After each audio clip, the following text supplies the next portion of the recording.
Bullet సునీల్గా biker సినిమాతో మన ముందుకు రాబోతున్న డాక్టర్ రాజశేఖర్ గారిని మాట్లాడాల్సిందిగా కోరుకుంటున్నాము సార్.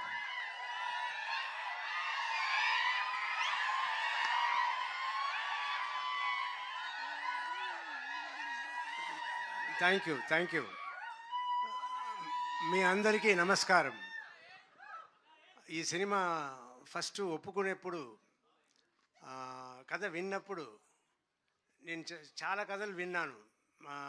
నాట్ హీరోగా మాత్రం కాకుండా ఏదైనా క్యారెక్టర్ రోల్స్ కూడా చెయ్యాలి అని అనుకున్నాను.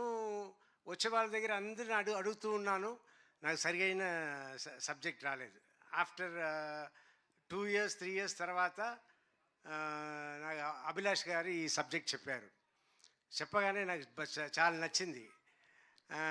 కానీ అయ్యో, మనం సర్వానంద్ గారి సినిమాకి వెళ్ళి చేస్తున్నాము, మన సెకండ్ హీరోనే కదా అన్నట్టు అనుకున్నాను. తర్వాత నేను నా పిల్లలు జీవిత అందరూ మాట్లాడుకుని, అవును మీరు చెయ్యాలనుకుంటున్నారు, అలాగే ఉంటుంది చెయ్యండి అన్నట్టు చెప్పి చేయించారు. చేయించిన తర్వాత నిన్న మొన్న నేను థియేటర్కి సినిమాకి వెళ్ళినప్పుడు అప్పుడు సార్ ఎప్పుడు సార్ మీ సినిమానే కనపడలేదు, ఎప్పుడో వస్తుంది సార్ అంటే, నెక్స్ట్ బైకర్ వస్తుంది చూడండి నా సినిమా బైకర్ అనగానే, సార్ సర్వానంద్ గారి ఫిల్మ్ కదా సార్ అన్నారు. ఏంట్రా నా సినిమా అంటున్నా, సర్వానంద్ గారి సినిమా అంటున్నారు. అవునవును సర్వానంద్ గారి సినిమా.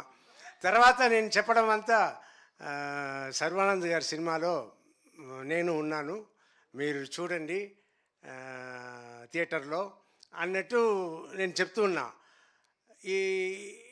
ఇది కొత్తగా ఉన్నా కూడా ఇప్పుడు దిల్ రాజు గారు, బన్నీ వాసు గారు వీళ్ళందరూ మాట్లాడడం చూస్తే నాకు చాలా సంతోషంగా ఉంది. ఒక పక్క అయ్యో సెకండ్ లెవెల్కి వెళ్ళిపోయామే అన్నట్టు అనిపిస్తుంది. కానీ మా అమ్మాయిల ఒకటే అన్నారు, డాడీ అదంతా ఇంతకు ముందు డాడీ, ఇప్పుడంతా లేదు, అందరూ ఒకటే, సో మీరు సెకండ్ లెవెల్ థర్డ్ లెవెల్తో అనుకోవద్దు అని నా పిల్లలు అన్నారు.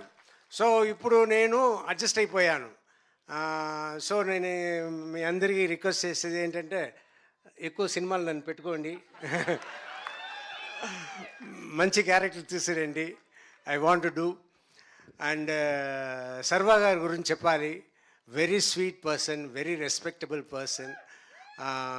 చాలా అందుకే నేను షూటింగ్ చేస్తున్నప్పుడు కూడా నేను హీరోలాగా వాళ్ళ ట్రీట్మెంట్ కూడా సూపర్ ట్రీట్మెంట్, యూవీ క్రియేషన్స్. నేను ఒక హీరోలాగానే వెళ్ళాను, హీరోలాగానే వచ్చాను, ఆయనను ఒక హీరోలాగానే నన్ను చూసుకున్నారు. It's great, everything is great and waiting for the release April 3rd. Thank you sir, thank you so much.